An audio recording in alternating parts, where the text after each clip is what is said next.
पूर्व सांसद झंझारपुर वीरेंद्र कुमार चौधरी लाडलोसपा से विधानसभा नामांकन कराकर सबको चौंका दिए। भाजपा से सांसद टिकट थे, टिकट नहीं मिलने पर रालोसपा ज्वाइन कर राजनीतिक गलियारों में हलचल मचा दिए हैं। श्री चौधरी ने संवाददाताओं से बातचीत करते हुए कहा कि भाजपा सिर्फ अति पिछड़ा करती है और जब टिकट देने का समय आता है तो स्वर्ण समुदाय को दे देती है। उन्होंने कहा कि झंझारपुर में अति पिछड़ा को टिकट नहीं देने से समाज में आक्रोश है। मैं हूं रितेश और मेरे साथ बातचीत करने के लिए झंझारपुर के पूर्व सांसद माननीय वीरेंद्र जी हैं, जो कि वीरेंद्र चौधरी, जिनका नाम पहले से ही इस क्षेत्र में मशहूर है और इस बार विधानसभा का चुनाव लड़ने के लिए मैदान में है। रालोसपा से इन्हें टिकट मिला है और हमारे बीच में है। सबसे पहले मैं खबर बिहार में सर आपका स्वागत करना चाहूँगा। सर, इस बार जो आप चुनाव लड़ रहे हैं रालोसपा से, आखिर क्या ऐसी परिस्थिति आ गई कि बीजेपी छोड़ करके आपको रालोसपा से चुनाव लड़ना पड़ रहा है? देखिए, हम भारतीय जनता पार्टी से लोकसभा का सदस्य बने थे, लेकिन इस बार हमारा टिकट काट दिया गया, जानबूझ करके काट दिया गया, अति पिछड़ा होने के नाते काट दिया गया। टिकट कटने के बाद हमने चाहा जो हम निर्दलीय लड़ेंगे, लेकिन पार्टी के सभी वरिष्ठ नेताओं ने हमसे वादा किया जो आपका टिकट कटा है तो हम सम्मानित करेंगे। लेकिन जब वक्त आया राज्यसभा का तो दो ब्राह्मण को भेज दिया, वक्त आया विधान परिषद का तो दूसरे आदमी को भेज दिया। न राज्यसभा में बनाया, न विधान परिषद में बनाया, लास्ट में रहा जो विधानसभा। तो विधानसभा चुनाव के लिए भी हम यहाँ से दिल्ली तक सारे वरिष्ठ नेताओं को आग्रह किया, कहा जो आपको देंगे, आपको चुनाव लड़ाएंगे, लेकिन टिकट नहीं दिया। जब टिकट नहीं दिया तो हमें बहुत कष्ट हुआ। तो हमने फील्ड में जनता से संपर्क किया, खास करके मुख्य रूप से अति पिछड़ा समाज से, कुशवाहा समाज से जब हम संपर्क किया तो अति पिछड़ा समाज में काफ़ी आक्रोश हमको मिला। सभी लोग कहा जो नहीं कोई पार्टी तो आप आकर के निर्दलीय से लड़िए। लेकिन हम धन्यवाद देना चाहते हैं आदरणीय उपेंद्र कुशवाहा जी को, उन्होंने बुला करके हमको सिंबल दिया, कहा वीरेंद्र भाई साथ दीजिए, आप जुट जाइएगा तो अति पिछड़ा भी जुटेंगे और हमारी पार्टी मजबूत होगी। इसी तरह से हम आदरणीय उपेंद्र प्रसाद कुशवाहा के नेतृत्व में आस्था प्रकट करते हैं, विश्वास रखते हैं और उनके सिंबल से हम चुनाव लड़ने के लिए मैदान में आए हैं। तो सर, एक तरफ भाजपा कह रही है कि मैं अति पिछड़ा को सम्मान करता हूं, भाजपा अति पिछड़ा के लिए हमेशा सम्मान रखती है, अति पिछड़ा को टिकट देती है, अति पिछड़ा को मदद करते हैं, लेकिन हर बार अति पिछड़ा का नारा लगाती है। लेकिन जब चुनाव हुआ तो फिर अति पिछड़ा कहाँ गायब हो गया? देखिए, भारतीय जनता पार्टी का एक तरह से डपोर संखी नारा है।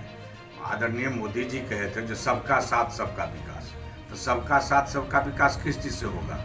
अरे समाज के जो वंचित उपेक्षित वर्ग हैं, दलित हैं, अति पिछड़ा वर्ग हैं, उसको सम्मान आप 1000 रुपया महीना देने से, आ रहे 1 क्विंटल चावल दे दीजिएगा, उससे मिलेगा? राजनीतिक हिस्सेदारी चाहिए। राजनीतिक हिस्सेदारी में ये लोग जीरो कर दिया है। 60%, जिस सवर्ण की आबादी 10% है उसको दिया है 60%, और 90% आबादी को मिला है 40%। उसमें भी अति पिछड़ा समाज के लोगों को 0%, कहीं टिकट अति पिछड़ा समाज के लोगों को भारतीय जनता पार्टी ने नहीं दिया है। इसलिए पूरे बिहार में भारतीय जनता पार्टी के प्रति अति पिछड़ा समाज को काफ़ी आक्रोश है। और इस बार तो जो गठबंधन है आदरणीय उपेंद्र कुशवाहा जी का, आदरणीय उपेंद्र कुशवाहा जी एक स्वच्छ अच्छे चरित्रवान लीडर हैं और समाज के ऊपर में उसका पूरा भरोसा है। समाज संजोग है, दुर्भाग्य है बिहार का, जो उपेंद्र कुशवाहा जैसे लोगों को नहीं चुनते हैं। उपेंद्र कुशवाहा जैसे लोगों को बिहार का मुख्यमंत्री बनना चाहिए। इस बार चांस है, इस बार तो महागठबंधन ये भी बनाए हैं, बसपा है इनके साथ, रालोसपा के खुद हैं, देवेंद्र प्रसाद यादव का पार्टी है, ओवैसी का पार्टी है। इस तरह से 4-5 पार्टी मिलकर के गठबंधन बनाए हैं और इस गठबंधन का हम जो फील्ड में देख रहे हैं काफ़ी वजूद मजबूत है। सारे लोग एक साथ मिल करके, हिंदू मुस्लिम जो है, इस रालोसपा के नाम पर में कोई जातीयता भेदभाव नहीं है। सभी जात के लोग उपेंद्र कुशवाहा जी के नाम पर में, ओवैसी के नाम पर में, देवेंद्र यादव जी के नाम पर में वोट करने जा रहे हैं। अच्छा, भाजपा का इस बार चूंकि यहाँ से जो टिकट मिला है नीतीश मिश्रा का, तो जब हम क्षेत्र में जाते थे देखते हैं भाजपा के प्रति लोगों में आक्रोश है। तो इस बार आप जो चुनाव लड़ रहे हैं तो कहीं ना कहीं जो आक्रोश एंटी कंडीशन उसका जो है वो तो कहीं ना कहीं आपको मिलेगा ही मिलेगा। देखिए, सवर्ण वर्ग में ही आक्रोश है। सवर्ण वर्ग में इसलिए आक्रोश है जो ललित बाबू से लेके जगन्नाथ मिश्र से लेके नीतीश मिश्रा तक 30-40 वर्षों से झंझारपुर क्षेत्र को बंधक बना करके रख गया है। मैं मिथिलांचल के मैथिली भाषा ब्राह्मण, खास करके ब्राह्मण समाज से आग्रह करूंगा, जो हम आपके लिए चुनाव लड़ रहे हैं, आपके भविष्य के लिए चुनाव लड़ रहे हैं, इस वंशवाद को समाप्त कीजिए, इसको यहाँ से उखाड़ के फेंक दीजिए। कोई ब्राह्मण का बेटा क्यों नहीं मैदान में आवे, वो क्यों नहीं विधानसभा जाए, क्यों नहीं लोकसभा जाए। हम इसलिए आग्रह करते हैं सवर्ण जात से भी, और स्वाभाविक है सभी वर्ग में आक्रोश है। ये 10 ठो लफुआ पाल करके सारे इलाके में कहीं किसी अच्छे ब्राह्मण से भी संपर्क नहीं करते हैं। 4 ठो लफुआ पाले हुए हैं, हाउसिल करके सबको दिखाता है, कहते हैं हम ब्राह्मण हैं। अरे भाई ब्राह्मण है तो भी यहाँ का ब्राह्मण नहीं है, यहाँ के ब्राह्मण को भी तो वोट मिलना चाहिए, यहाँ ब्राह्मण को भी तो राजनीतिक संरक्षण मिलना चाहिए। क्षेत्र की जो प्रमुख समस्या है सर, उस समस्या को लेकर के जो अभी वर्तमान में सत्ता में केंद्र के जो सरकार है, या केंद्र सरकार या राज्य सरकार के द्वारा, क्या आपको लगता है जो यहाँ की जो शिक्षा, स्वास्थ्य या रोजगार की जो हालात है उस पर कुछ काम किया गया है? कोई काम नहीं हुआ है, यानी सारे जनता आक्रोशित हैं। जनता लोग जनता जनार्दन प्रखंड जाते हैं, अनुमंडल जाते हैं, जिला जाते हैं, यहाँ पदाधिकारियों का शासन चल रहा है। नीतीश कुमार मुख्यमंत्री का कोई शासन नहीं है। एक बीडीओ, एक सीओ किसी का बात नहीं मानता है। कार्यकर्ता बुआ रहे हैं, उसके दल के कार्यकर्ता बुआ रहे हैं, उसके दल के कार्यकर्ता कहते हैं जो हम लोग कैसे जनता के बीच में मुंह दिखाएंगे।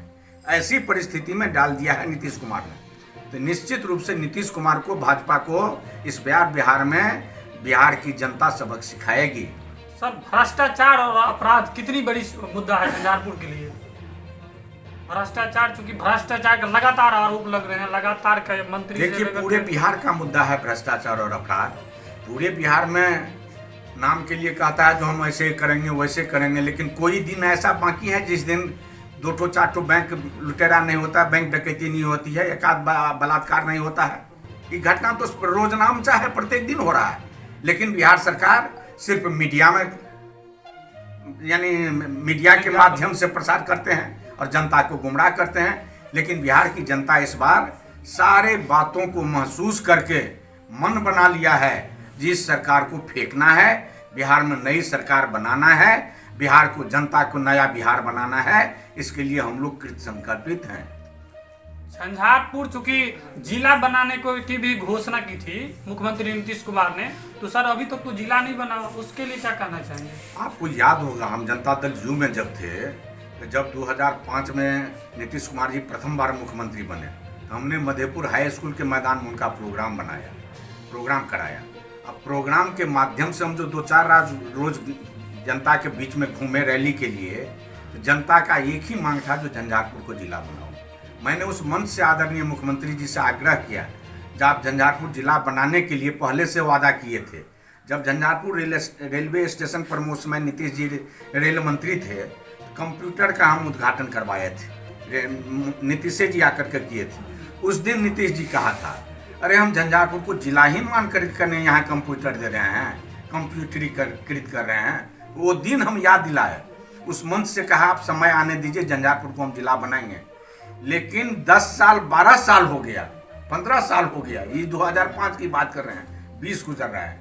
आज तक नीतीश कुमार को हम ही नहीं, झंझारपुर क्षेत्र के सारे लोगों ने आग्रह किया जो झंझारपुर को जिला बना दीजिए। 2 प्रखंड का जिला है शिवहर, 2 प्रखंड का जिला है नवादा, कई ऐसे जगह हैं जिसको जिला नहीं बनाया, जिला बनाया। झंझारपुर यहाँ 4 प्रखंड 5 प्रखंड है, घनी आबादी है, इसको जिला नहीं बना रहे हैं। क्या लगता है जिला बनाने की मुद्दा जो इस बार के चुनाव में इस सरकार को ले डूबेगी? जिला बनाने की हम जनता से अपील करते हैं, निश्चित रूप से यह मुद्दा बनावे, हम उनके साथ हैं। और यदि हम लोगों की सरकार बनती है तो हम निश्चित रूप से जितना हम में ताकत होगा, जो हम में क्षमता होगा, हम झंझारपुर जिला बनाने के लिए प्रयास करेंगे। सर, कोरोना काल में प्रवासी मजदूर के साथ जो भेदभाव किया गया, प्रवासी मजदूर को कोई सुविधा नहीं दी गई, यहाँ पर रहने का व्यवस्था नहीं, क्वारंटाइन सेंटर का व्यवस्था जो था बदहाल था, तो उस पर क्या कहना चाहेंगे? सरकार की तरफ से क्या लगता है, कोई ठोस व्यवस्था तो नहीं हुआ? सरकार की तरफ से व्यवस्था हुई, लूट की व्यवस्था हुई। करोड़ों करोड़, सैकड़ों करोड़, हजारों करोड़ रुपया इस आपदा प्रबंधन के नाम पर में, कोरोना के नाम पर में भेजा गया। सेंट्रल से भी भेजा गया, बिहार सरकार ने भी अपना कहा जो हम कर रहे हैं, लेकिन सारे दलाल लोग बैठ करके देना है यहाँ 10,000 रुपया, 2,000 खर्च किए, 8,000 पॉकेट में रख लिए। आज हम मधेपुर गए थे, सारे जगह आक्रोशित है जनता। कहता है जो आज तक हम लोग को 6,000 नहीं मिला है, घर नहीं बना है, 1,000 रुपया का जो पेंशन है वो नहीं मिल रहा है। भाई सरकार क्या कर रही है? जनता जब धरना प्रदर्शन करते हैं तो उसको खदेड़ करके भगा दिया जाता है, कहता है हम तुम पर में केस कर देंगे। इस तरह की क्रूर शासन है, इस क्रूर शासन को जनता बर्दाश्त नहीं करेगी। तो आप देख सकते हैं कि सर, एक आखिरी सवाल आपसे पूछना चाहूंगा, आप जब क्षेत्र में जाते हैं तो लोगों का रुझान कैसे मिल रहा है? लोगों का रुझान सरकार के विपरीत है। जनता ने मन बना लिया है कि इस बार इस सरकार को उखाड़ करके फेंकना है, और मुझे पूरे विश्वास है कि इस बार इस सरकार को उखाड़ करके फेंक ही दिया जाएगा। तो अभी आप झंझारपुर के पूर्व सांसद वीरेंद्र चौधरी जी का साक्षात्कार मेरे साथ देख रहे थे, और इस बार का जो चुनाव है निश्चित तौर से अति पिछड़ा गोलबंद होने जा रहा है, जैसे कि रुझान देखने को मिल रहा है, जैसे कि लोग बता रहे हैं। और यहाँ पर भाजपा के द्वारा जो स्थानीय कैंडिडेट भी दिया गया है, जिसको लेकर के भी लोगों में व्याप्त आक्रोश है, और यह आक्रोश कहीं हो न हो इस बार इस चुनाव में इस सरकार को उखाड़ फेंके और अति पिछड़ा, चूंकि अति पिछड़ा का अपमान हुआ है, कहीं ना कहीं सरकार यहाँ पर अति पिछड़ा की बात करती है, अति पिछड़ा को टिकट न दे करके यहाँ के जो जनता है वो मारमत है और आहत है, और कहीं ना कहीं इस बार का जो चुनाव है ये अति पिछड़ा के इर्द गिर्द ही घूमेगा। और अति पिछड़ा से चूंकि ये सांसद भी रहे हैं, इनकी पकड़ भी है, और जनता के बीच इनकी लोकप्रियता भी है, इनका व्यक्तित्व जो है वो भी शानदार रहा है। तो इस बार का चुनाव जो है कहीं ना कहीं ऐसा ना हो जो इन दोनों दल को पीछा छोड़ करके रालोसपा बाजी मारने में कामयाब रहे। झंझारपुर से कैमरामैन अमरेश के साथ रितेश कुमार राय, खबर बिहार।